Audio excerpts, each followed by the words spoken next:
Я очень рада видеть вас вот в таком формате. Это непривычно для нас, потому что у нас не было карантина, мы не знаем, что такое Zoom-театр, мы не знаем, что такое онлайн-театр, мы забыли, что такое живой театр, потому что у нас другая ситуация. И нам очень приятно, что сегодня появилась возможность показать этот спектакль здесь, в Минске, на фестивале, когда, с одной стороны, полевые условия, и в то же время есть какая-то культурная жизнь, которая немножко снимает наш стресс. Hi everyone, it's very nice seeing you here, and it was an amazing thing to watch this this play. We did not have the lockdown, so the Zoom theater and this format for us is pretty new. And it's a great thing to have it here these days, so we can step aside from being, so to say, in the field and step into a cultural life. So thank you for giving this opportunity for us. You're welcome. Добрый вечер. Меня зовут Юлия Тимофеева. Я буду модерировать наш разговор сегодняшний, нашу дискуссию. И у нас, хочу представить, кто у нас теперь на экране. Это режиссер Кэти Митчелл. Это драматург, но немножко не то имеется в виду в Германии под словом драматург. Я имею в виду Сибилу Мейер. Она переработала оригинальную пьесу Элис Берч для постановки в немецком спектакле, в немецком театре. So good evening. I'm Yulia Timofeeva. My colleague is Yulia Timofeeva, and I will be translating for you. And Yulia will be a moderator of the tonight's discussion. And I would like to present the speakers that we have here via the Zoom right now.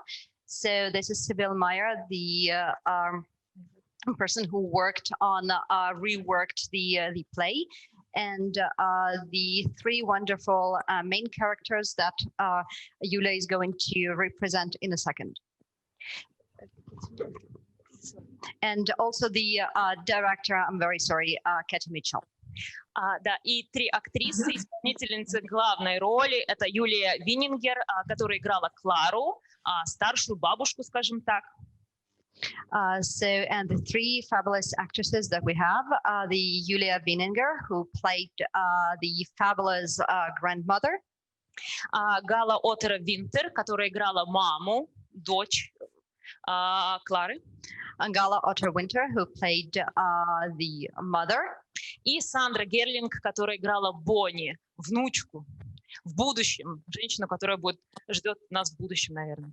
And Sandraй Герлинг, who played the granddaughter, the future person, the person who waits for us in the future. И также я хотела бы сказать, что сегодня нашу дискуссию будет переводить Ольга Цветкова, поэтому у меня есть просьба к нашим зрителям, которые захотят задать вопросы, но также и к нашим гостям, которые находятся на Zoom-связи, говорить, может быть, делать паузы между какими-то предложениями, чтобы Ольга могла перевести, чтобы наше общение получилось полезным, приятным. So my name is Olga. I was represented by my colleague Yulia here, and she's kindly asking both for our guests here offline and for you, our dear guests online, to speak in kind of more or less small digestible chunks so that we can keep our discussion in an active and interactive way. Thank you. Спасибо.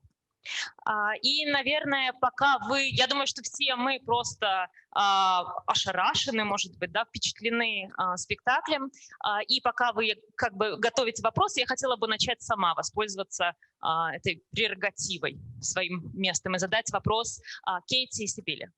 So while we're kind of very under big impression, we are very much impressed with what we've seen right now. And while the audience is getting ready, I would like to start by asking a question to Sibille and Kati.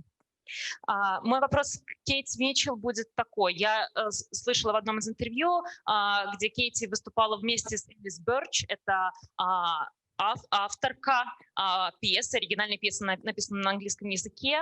Спектакль был поставлен сначала в Лондоне в 2017 году, а потом в 2019 он был поставлен в Гамбурге, в Deutsches Schauspielbühne.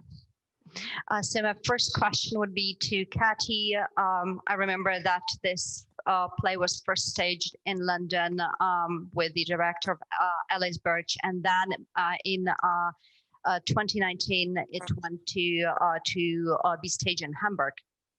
И в этом интервью Кейти говорила о том, что главное, о чем она думает, это форма. И мы видим эту сложную форму, 3 истории рассказываются одновременно, но также, насколько я видела пьесу, оригинал пьесы по-английски, это было уже задумано Элис Бёрч, авторкой этого произведения.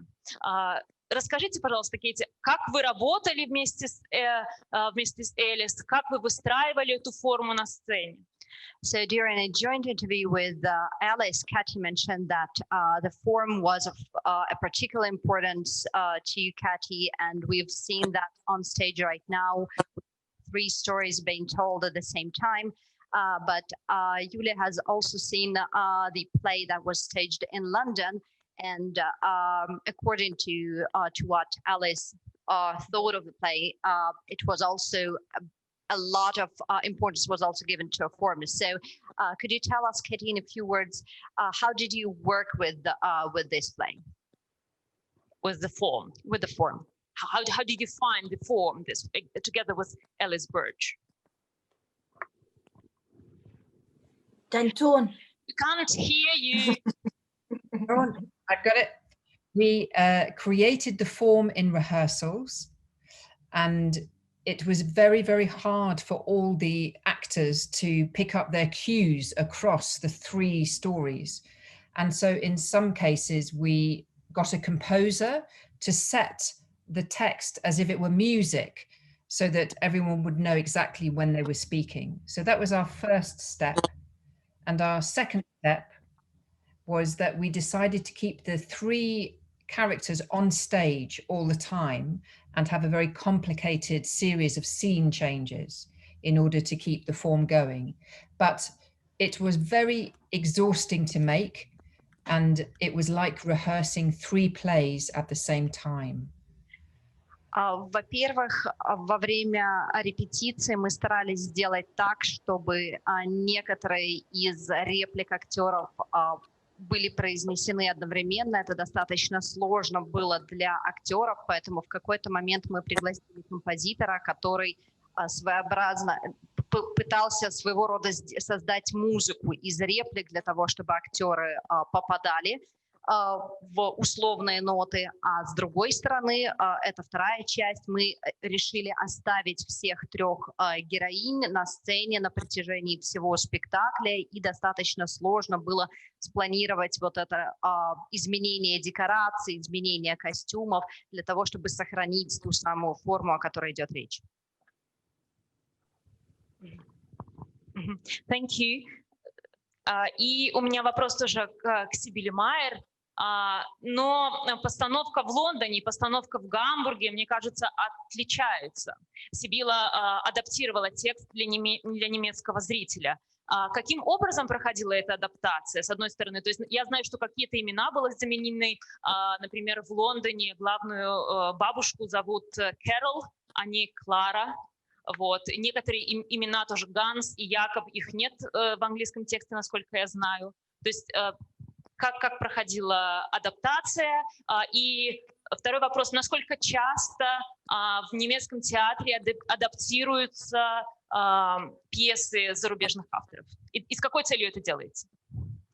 So the next question is to Sibyl. You worked on the adaptation of this play for the German audience, and the plays that was staged in London and in Hamburg are slightly different. For instance, there are different names. For instance, the grandmother is Carol in London, but Clara in Hamburg. The same goes for the names of Jacob and Hans. They're also different. So my first question to you would be, how did you work on the adaptation? What did you change? How did you work overall on it? And second part of the question would be, is it often that the German theaters take the adapted plays, and why they adapt the plays of the foreign authors? Mm-hmm. Maybe first of all, I should explain that the dramaturg, which is my profession, is a very German thing. And so one important thing is that I did not rewrite it or did the adaptation, but my job is to find pieces which we can show on the stage of the Hamburger Schauspielhaus. And I read actually Alice Birch, Anatomy of a Suicide, and have been talking about it with Katie and said we have to put it on stage on the Hamburger Schauspielhaus, on the big stage, because it's such an important play. And we also have a perfect cast for it. Seeing those three actresses, they should do it, and we should put it on the German stage. So therefore, German kind of adaptation, and then it was quite in an early time an artistic discussion between also Alex Eels and Katie Mitchell and me, that we said, okay, if we put it in Germany on stage at the Hamburger Schauspielhaus, it has to take place in Germany, and therefore things were changed and was an artistic or also aesthetical adaptation that it should take place in Germany. Yeah.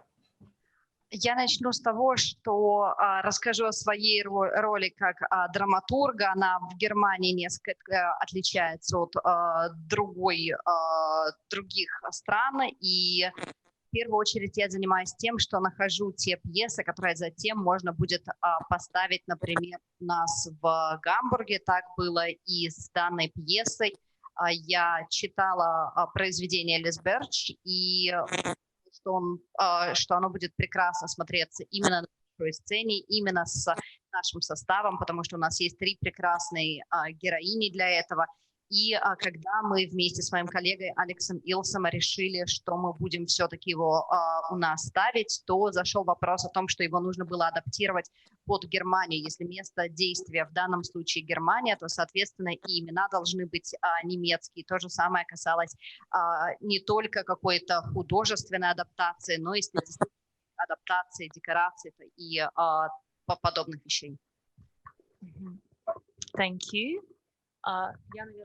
Я, наверное, уже обращусь к залу. Может быть, у вас какие-то вопросы возникли. Если есть, поднимайте руку, махайте, обозначайте свое движение как-нибудь. So we're looking for the questions from the audience. Но движения никакого нет. Все застыли. So far we don't have any questions. Тогда я продолжу задавать вопросы. И у меня есть вопросы к актрисам, исполнительницам главных ролей. So Yulia will continue with her questions, and she has a couple of questions to our main actresses. Кэти уже рассказала, как проходил поиск формы в Лондоне. А мне хотелось бы обратиться к актрисам и спросить, как они работали, их впечатления от репетиций, от подготовки спектакля, что было самым интересным, что было самым трудным, и как им удалось так синхронизироваться, что даже произносить некоторые слова и реплики вместе, будто инструменты одного оркестра. So, and the question now goes for our 3 fabulous actresses.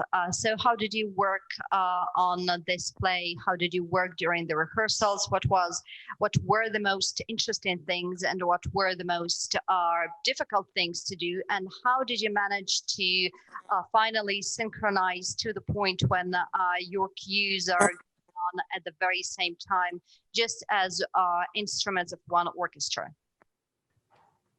So when we started when we started working, from the first time we had the rehearsals parallel. So I never had a rehearsal for my own with my partners. So I always played with the others parallel. So the way it is and what you see, it's also the way we rehearsed. So difficult, but also very nice and very amazing and exciting, because you have to concentrate on yourself, but also have you need the partners on the other scenes, and that was the Herausforderung. How do you say Herausforderung in English? The challenge. Yeah, it was the challenge to do it, but we never rehearsed it on our own, so that's new. I never did something like that before. I know that I concentrate of my scenes, but not also that it goes parallel the whole time from the first minute to the premiere. И Сандра говорит о том, что с самой первой репетиции все наши героини репетировали все это вместе, у них не было возможности репетировать по отдельности, поэтому то, как вы видите спектакль, это именно то, как проходили репетиции. Это было, с одной стороны, и самое сложное, но с другой стороны и самое невероятное, потому что Сандра признается, что я не могла концентрироваться исключительно на себе, я должна была слышать то, что говорят мои партнеры, и, наверное, вот это была самая увлекательная часть. Но это был своего рода вызов, который было интересно посмотреть, сможем ли мы с ним справиться. Thank you. Maybe Юлия, Гала? For me, I think one part of your question was what was the most interesting thing about it, and it was the simultaneity of the three times in terms of your present time, your past, and your future. Then it's all on one point, that you all can feel it in one moment without playing it. And this is something I quite felt playing it as a kind of additional thing to a normal play. I play. Для меня самым важным была некоторая одномоментность того, что происходит на сцене.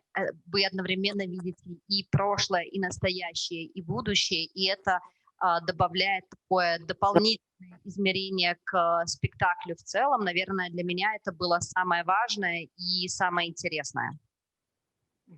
Thank you. Gala, will you? Hi, hello. I'm sorry, my internet is kind of interrupting, so I'm sorry if I repeat something because I couldn't hear everything. But maybe the funny thing to add is that the same question you asked us now was the same question I asked myself when I saw the script for the first time, because it's a particular look, because it's written like a composition with three parts, and the reading of it is the first challenge, because you start reading it like you try to read it like a normal book, like one row after another, and then you recognize, no, this is not working because I don't know in which story I am. And then you start to read it like one storyline, and then the next storyline, and then the third storyline. So after reading it, I had the same question like you gave to us now, because I thought, how could we manage this piece? But yeah, and then the whole progress started, like Julia and Sandra described it. И Гала говорит, что несмотря на то, что она, может быть, не до конца слышала наши вопросы, но из того, что она поняла, она говорит, я задавалась тем же самым вопросом, когда я только увидела сценарий, потому что там было там были три истории, написанные фактически как три ряда нот, и ты начинаешь читать построчно и понимаешь, что это не имеет никакого смысла, что ты не понимаешь, в какой ты истории в данный момент, и потом ты начинаешь читать каждую историю по отдельности, и само по себе прочтение сценария — это уже самый первый вызов. И когда я наконец-то закончила читать все эти три истории, я поняла, что следующий большой вызов — это то, как, собственно, поставить этот спектакль. А дальше было все то, что говорили мои коллеги. Thank you. И у нас есть вопрос. Анжелика? У меня вопрос к Кэти Митчелл. Вот какова мотивация взять произведение, где нужно говорить либо о смерти, либо о тупике, бесперспективности прошлого, настоящего и будущего? То есть будущего нет. So Angelika has a question to Kэti Mitchell. What was your motivation behind taking a piece where you either speak about death or you speak about a dead end without any future whatsoever?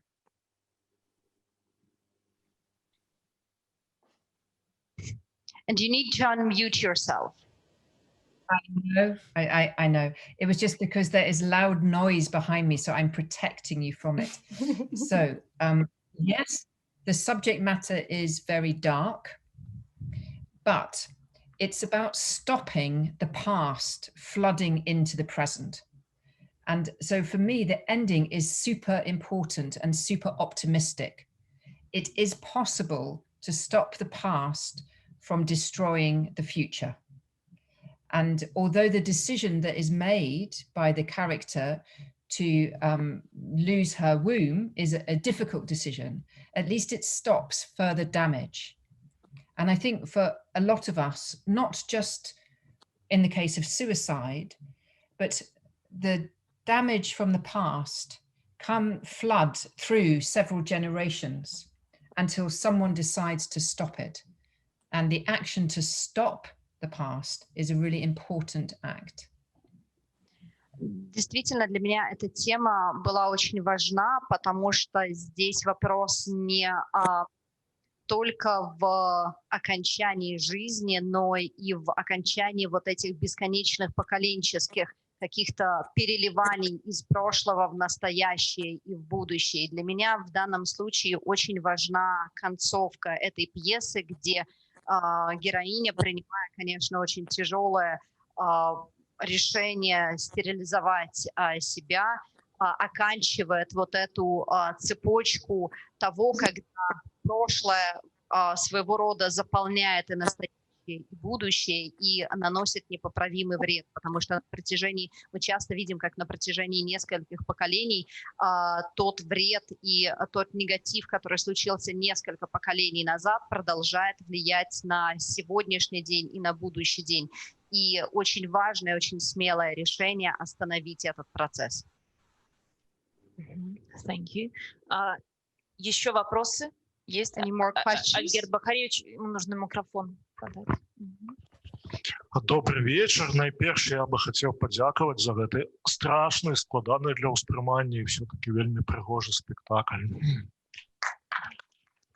First of all, I would like to thank you for this immensely complicated but impressive piece. Thank you for that. І для мяне, ось я 20 хвілін таму, 30 хвілін таму скончыў яго глядзець, для мяне гэта натуральна спектакль про тое, што мы все прымаем рашэнні, нават калі мы не хочам гэтага, мы все равно прымаем рашэнні, якія маюць наступствы свае. And for me, as I've just finished watching it 20 or 30 minutes ago, I can say that this play is about making decisions, even at the times when we don't want to make them, and facing the consequences. Натуральна, это спектакль про жыццё, про смерць і про час, але я бы хотел спытаць вось пра што. Вось у спектаклі показана будучыня, і гэта спектакль про жанчын, это спектакль про мужчын.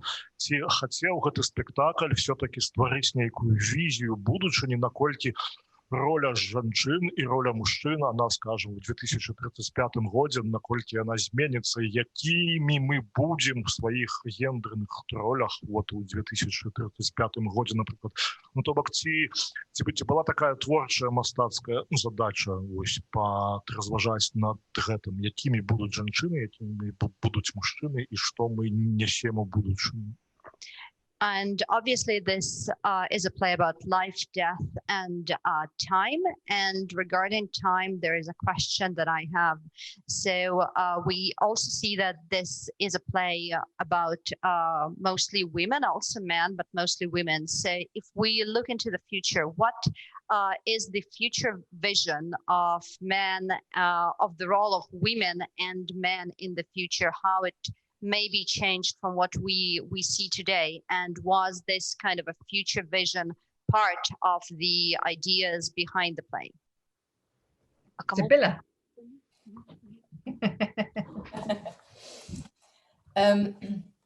For me, in this piece was also maybe a fourth thing very important, and that was the subject of motherhood, because it's still a part of taboo to talk about that. Motherhood is really a difficult thing, and it's a hard thing, and it's a demanding thing, and we never have the chance to talk about our traumas.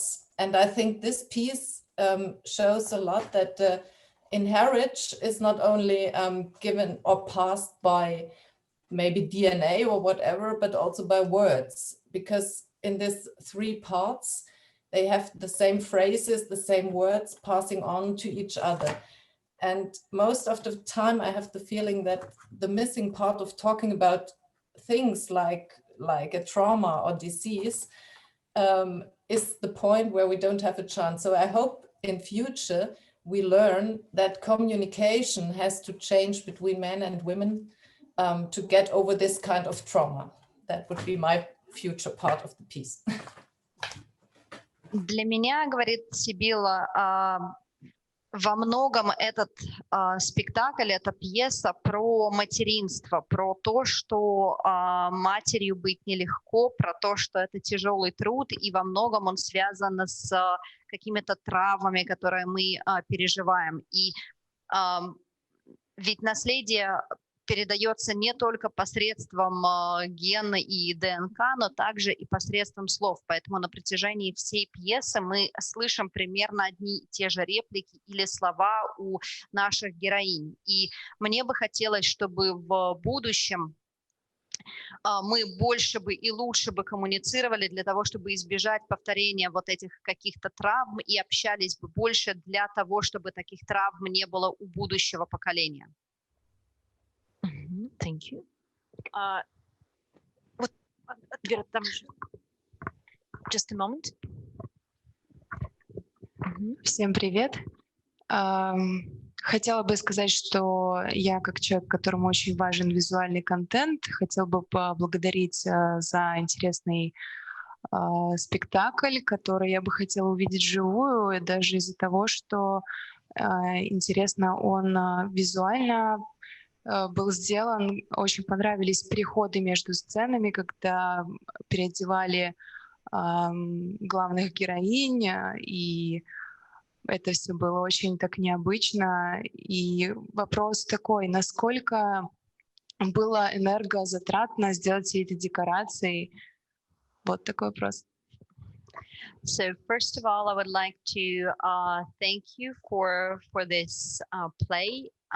For me, the visual content is always important, and I really enjoyed what I've seen online, and I would have much more enjoyed to seeing this play offline, live, with all of you, because for me the sets and that part of the play with the settings, with the changing of the costumes was very important and very interesting. I really liked that you could see how our characters changed their costumes and the sets throughout the play. So my question regards exactly that.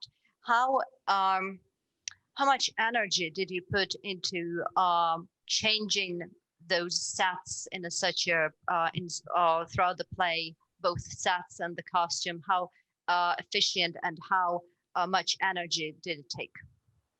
We put a lot of energy into those transitions. We put as much energy into the transitions as we put into the scenes. Am I right, team? Yes. But it's a structural problem, because the two problems: one, the play needs to keep moving, and yet it needs to jump time and place. So the scene changes are a way of disguising the problem, that we need to keep the play moving whilst changing time and place. And our other option would to do long scene changes, which we thought was not a good idea. So we went for the most difficult route. And it took a lot of hard work, didn't it? Hours of, you come in through door 6 with costume 8 and you put it on performer 3. It was very, very complicated and exhausting. And men had to learn how to dress women.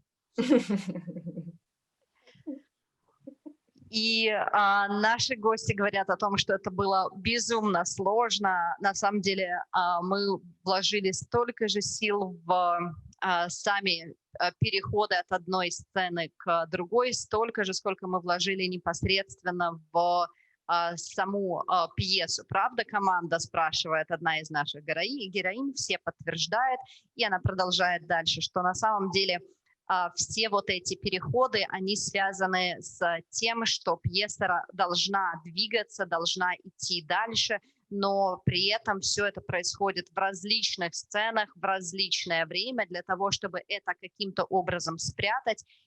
И была придумана эта идея с переодеванием и сменой декораций прямо на сцене. Другим вариантом была бы длинная смена декораций, но тогда бы интенсивность самой пьесы была бы совсем не та, поэтому мы пошли, говорит Кэти, по самому тяжелому и трудозатратному и энергозатратному пути, и очень долго и скрупулезно все это дело репетировали и говорили героям: вот вам нужно войти в дверь 6, взять костюм номер 8 и одеть на героя номер 3.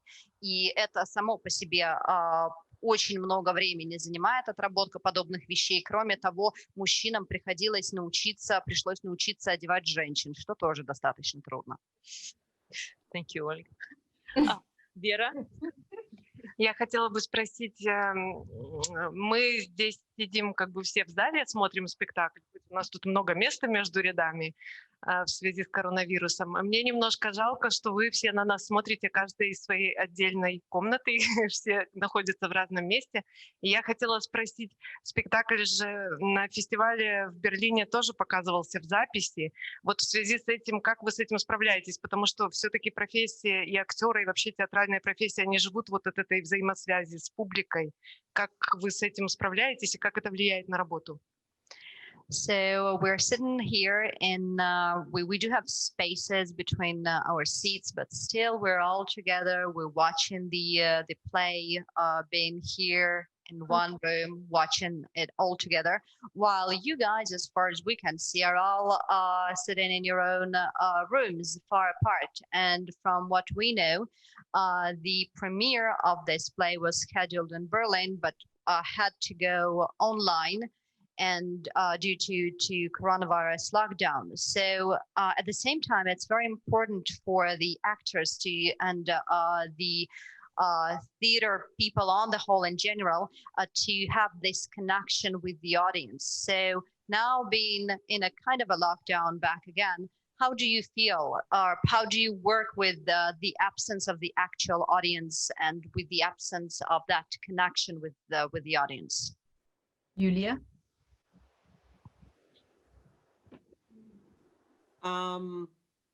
Especially with this play, I think I can talk for Sandra and I don't know, but perhaps for Ghana as well, that we are really suffering that we can't play it live. Yes. And the reason why we can't play it is because it's too complicated for the technicians to build the set and all, you know, what we are doing in stage is one thing. But behind stage, all the technicians with the furniture and the makeup people and the dressers, it's just like a choreography. And this is not possible with Corona. We can't do it. So we are very thankful that that you wanted to watch it and we can at least show it on that way. But of course, we also would like to be there now and really played it. But I mean, it's better than nothing, I would say. So I appreciate this very much. But of course, I miss you, the audience, very much, with this play especially.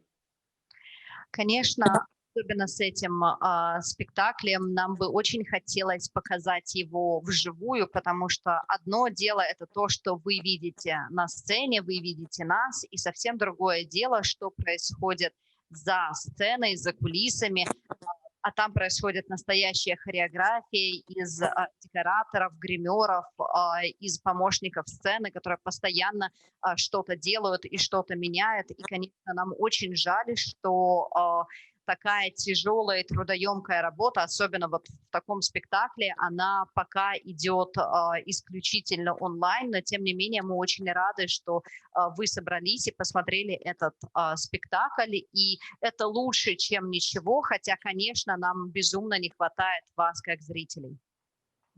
Maybe Gala or Sandra, do you want to add something? Yeah, I was thinking the same, that we had a premiere in October 2019, so the story with Berlin was another story, but we had the premiere and we had, I don't know, 5 shows, and we are really, everybody in this show is really connected to this because it isn't really intense work, and not just with the actors but also with the techniques, like Julia said. And while I'm sitting here and talking to you and seeing you, I'm really touched to know that there's somebody who's interested in this work and is interested in a communication about it. For me, because this is really touching to get in touch with the audience like this. Really, it's super strange and super nice. Thank you for having us. Yeah, I think so too. For me, it's also so touching. I made some photos because you are there and we are here. It's so amazing that we do this together like this. I would really like to be there, but yeah, it's very nice. Thank you very much. И Гала добавляет, что, вы знаете, на самом деле у нас была премьера в октябре 2019 года. Берлин тоже была немного другая история. Мы успели провести 5 показов, и действительно это титанический технический труд огромный. Поэтому вот мы сейчас сидим здесь, мы перед вами, и это, с одной стороны, прекрасно, что есть люди, это очень трогательно, что есть люди, которым интересна наша работа, интересно, что мы делаем, и это очень странная встреча, но это, тем не менее, очень приятная, очень хорошая встреча, поэтому спасибо, что вы нас пригласили даже онлайн в такой форме, пригласили нас сюда, и коллега добавляет, что да, я даже сделала фото на память, потому что все-таки это какое-никакое, но взаимодействие с аудиторией, пусть даже вот так вот издалека. Я воспользуюсь снова случаем, хочу продолжить этот вопрос и немножко с другой стороны его повернуть и обратить его к Кэти и Сибиле. Насколько этот формат дигитализации театра, да, в эпоху коронавируса влияет на театр вообще? С одной стороны, например, я думаю, как и многие здесь, благодаря коронавирусу имели возможность посмотреть очень много зарубежных спектаклей. Например, я бы никогда не посмотрела «Франкенштейна», если бы не коронавирус с Камбербэтчем. Но как это влияет вообще на сам театр? Как вы видите будущее театра в эпоху вот этой постоянной, не знаю, как сказать, фильмизации, наверное, потому что мы посмотрели фильм. Мы не столько спектакль посмотрели, сколько фильм, когда оператор нам говорил, на кого обратить внимание, например. То есть насколько это будет дальше влиять на вашу... То есть снова поговорим про будущее театра на этот раз. So I would like to take this word and continue the questions that we've had before. And so the question relates to the future. How do you see the future of the theater with this whole digitalization that is taking place now due to the coronavirus?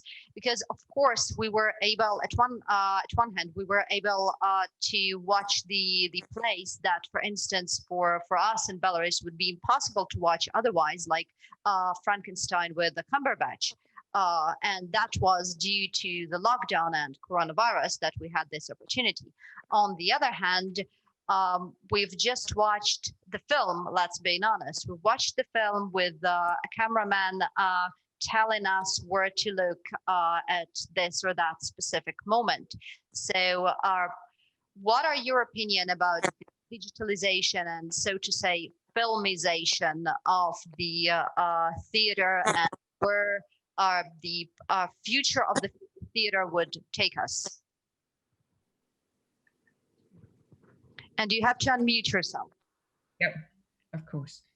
I think the digital period in theatre performance is unavoidable, because we are all in a pandemic, and for at least the next year we will not be doing very much live performance. So we have to go on to the digital platform. We have no choice. And the science tells us that there will be more pandemics once every 4 years. So as an art form, we have to relinquish our addiction to the live experience, because we won't be able to have it all the time because of pandemics. So we have to celebrate the movement from the live to the digital and get used to it, because it is the new normal. And of course, the pandemic is part of a bigger hidden problem, which is climate change, which will also bring with it challenges to live performance. So we are in a new reality, and it's not as it was, and we can't always be live. And there are advantages. We can have this contact now. This is a very special and beautiful advantage. It's not ideal, but there are advantages in the situation. Я бы сказала, что приход цифрового поколения в театр – это неизбежное, нечто неизбежное, потому что сегодня мы видим, что еще как минимум около года мы будем в таком, скорее, формате лайв и онлайн, и навряд ли мы сможем сделать много чего в таком живом формате перед зрителями. И да, сейчас дело связано с пандемией коронавируса, но, как говорят ученые, это далеко не последняя пандемия, будут примерно каждые 4 года, и нельзя забывать, что эта пандемия, как и многие другие, связана также с изменением климата, поэтому и в будущем мы навряд ли сможем все время играть вживую так, как мы привыкли. Это новая реальность, новая норма, и хотим мы этого или нет, но к ней стоит привыкнуть. Но с другой стороны, подобная диджитализация приносит и положительные плоды. Например, мы можем общаться совершенно свободно сейчас перед вами, несмотря на все расстояния. Поэтому мне кажется, что с этим нужно свыкнуться и, наоборот, радоваться, что благодаря вот этой пандемии мы сделали такой большой шаг вперед в области цифровизации. Maybe somebody wants to add from our guests, no? Something? Or we will go further. I think everyone is very depressed by Yes, that point. So no one wants to say anything, because we have to face this brutal reality that we are in, and it's very depressing. So I think particularly for the performers, I think it's less depressing for directors, because of course we can, as directors, we can move from live theatre to the digital platform, into film, television. But if you're a live theatre performer, like Julia, Gala and Sandra, this is a catastrophe. There's no avoiding it. It's a total catastrophe. And it's very depressing. Am I right, my friend? yes, you are right.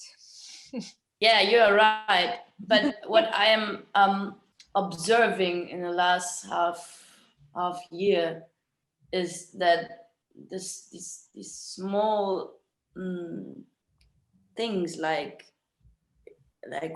on what it isn't a small thing, but if you have the opportunity to see something live, even if it's just a small performance or something, or just an I don't know, a poem, but like the words spoken in a room, it gets it's given a value which you are which you got used to it a lot, and then you didn't had it for half a year, and then there's a gift and somebody's giving like a live poem.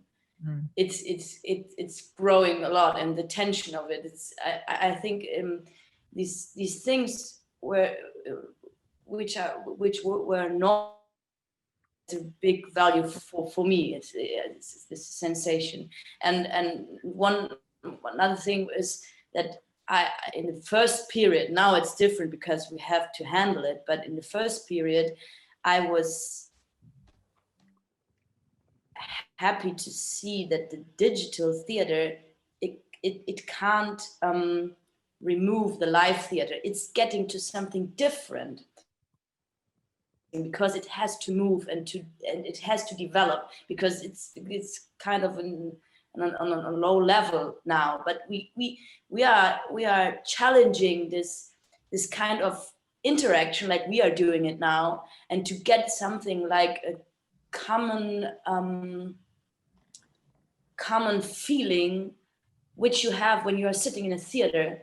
There are some explorations in this area, and I like to see these steps, even if for me still now it hasn't reached the same moment like sitting in a theater or playing for somebody. Is it okay to translate all of that? Oh.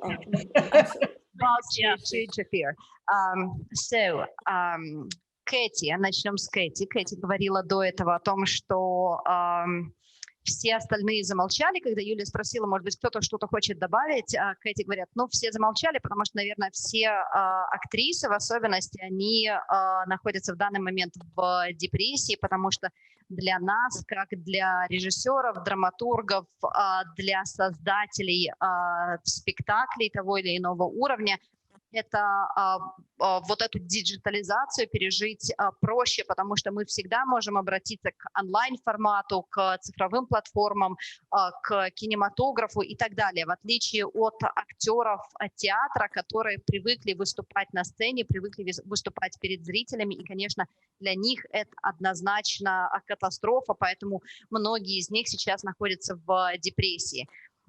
И Гала добавляет, что с одной стороны, вот за эти полгода, она говорит, я поняла, что то, что мы до этого считали как за данность, считали чем-то совершенно нормальным, когда кто-то выступает перед тобой живьем, когда кто-то читает стих или создает какой-то спектакль, для нас это было нечто обыденное.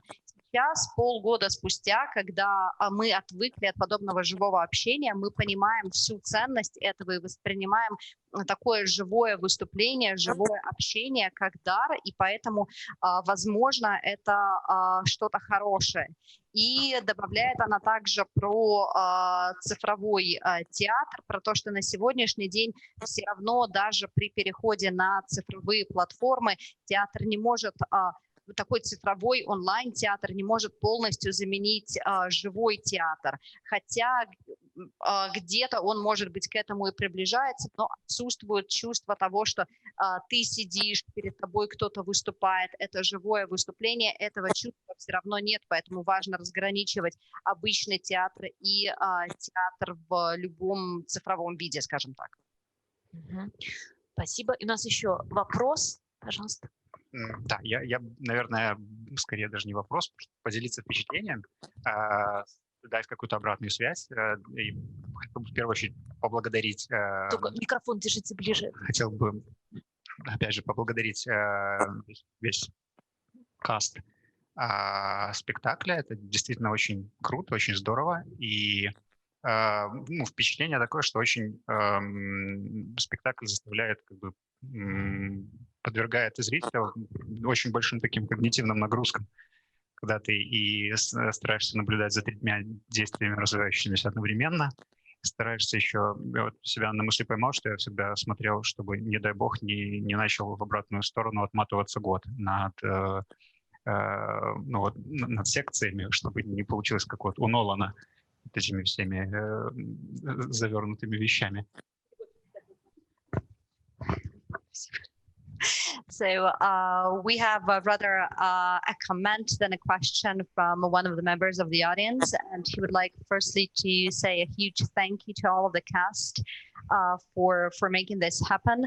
And it is a very cool and sophisticated play, he says, which to me has a good amount of cognitive stress, because you have to follow up the 3 stories simultaneously, and at one point I have found myself looking at the years so as to figure out that they are keep going forward, not backwards at some point.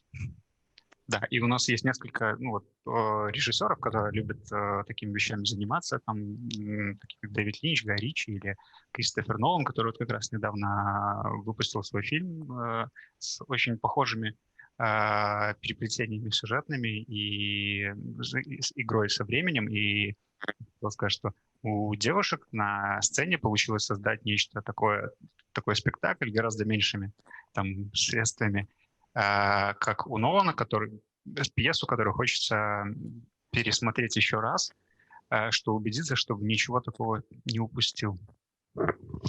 And to continue, we have quite a few film directors right now, like Guy Ritchie or David Lynch or Christopher Nolan, who make kind of similar, in a way, similar types of movies where they jump from one time period to another.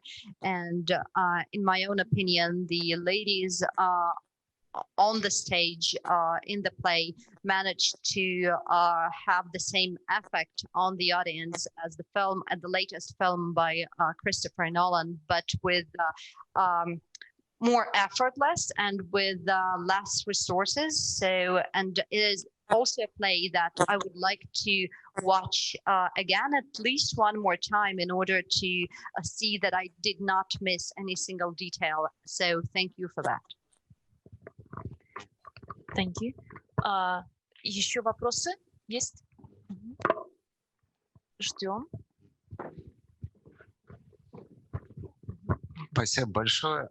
Я тоже, наверное, хотел бы не столько задать вопрос, сколько поделиться своими впечатлениями и сказать, что вообще театр — это реально настоящий фантастический театр. Это тогда, когда чудо органики и техники совпадают. Я, Оль, буду частями, хорошо? So I would also like to give rather feedback than to ask a question. And thank you for this play. And it's amazing where the organic of the play is so coherent with the technique that it's made in. Но в данном случае я также хотел сказать, что несмотря на всю сложность и некоторую депрессивность того, что нам показали, и некое, как же говорят, такое определенное безверие в будущее, здесь есть очень важная, на мой взгляд, вещь. Это эпилог. Тогда, когда клаустрофобия разрушается, занавес поднимается, мы видим залитую светом сцену, и вот возникает то самое чудо какого-то театра, которого уже, может быть, в современном театре нет такого понятия, как катарсис, но что-то очень движущееся именно в том направлении. И я хотел бы, может быть, немножко маленький комментарий, чтобы вы прокомментировали именно эту самую финальную точку. So, and of course, it's a very complex play and a depressive one as well. And we see the dead end, the no future ideas and things like that. But for me, the catharsis, even if that idea does not exist in the modern theater, was at the very final moments at the epilogue when you see the sets are coming up and you see the house, and those very last moments are the most important for me. And if you could, I would like you to comment more about those epilogue, those very last moments of the play.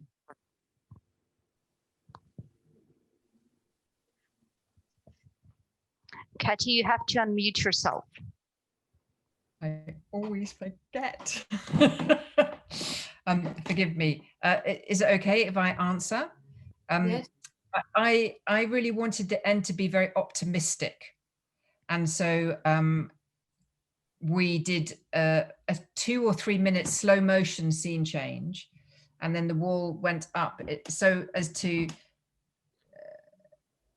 yes, make it a very optimistic and positive gesture that she had made to stop something happening to other children. We had a mechanical problem, which is we had 16 scene changes. So our last scene change also had to be fucking spectacular. So in case the audience became bored. So we also had to do a spectacular 4-minute slow motion sequence too. So we had a technical problem and an emotional problem that we were trying to solve. Я действительно очень хотела, чтобы эпилог получился оптимистичным и очень светлым, поэтому мы, с одной стороны, сделали очень долгую смену сцены в конце и потом уже подъем вот этих основных декораций.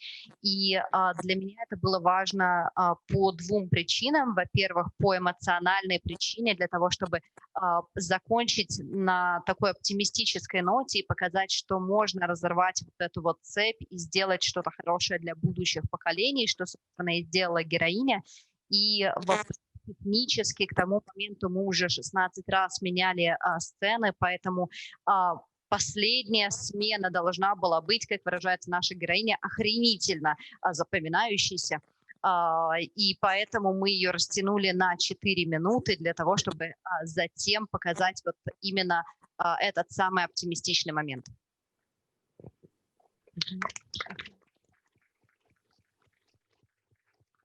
Yeah. Thank you. И, может быть, последний вопрос, если он есть. Хорошо, давайте, может быть, мы на этом тоже завершим нашу сегодняшнюю дискуссию. И в таком эпилоге, я думаю, нашим изголодавшимся по зрительской реакции, да, по зрительских эмоциях публики тоже похлопаем, я думаю, да? So that was the last question, and there was on a very optimistic note to keep the optimistic epilogue. We would like to make a round of applause for you, missing the audience. So that is all for you guys. Thank you. Thank you. Bravo. Thank you. Thank you very much.